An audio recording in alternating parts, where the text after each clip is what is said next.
astrology आमर सौरमंडल जो नवग्रह अच्छा नवग्रहर इम्पैक्टा आमर बॉडी उपर पड़े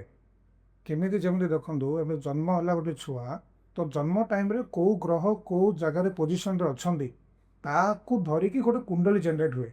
से जन्म कुंडली को देखिकी ज्योतिष मैंने प्रिडिक्ट करती कि कौ ग्रह कौटे अच्छा कौ प्लेसमेंट अच्छा धरी पिलार कैरियर कौन हम हेल्थ कौन हम मैरेज लाइफ केमी जीव सब जिन गाइडेंस आम से चार्ट रू ही देखिकी एस्ट्रोलजर मैंने कहते एस्ट्रोलोजी हिसाब रे जदि हमें देखिबा education career health wealth marriage एगुडा सब प्रेडिक्ट करियो एस्ट्रोलोजी सब किसी आम प्रेडिक्ट करें एक्चुअली देखा गले सब ग्रह भल आपन को किए भल फल दौरान आपन को किए खराब फल दौरान सेटा आम चार्ट देखिकी एनालिसिस करके कहूँ आजिकल पिला भावुन एस्ट्रोलोजी गोटे क्विक फिक्स सॉल्यूशन माने जमती कि गोटे गर्लफ्रेंड मोर पलैची से वापस आसो कि नहीं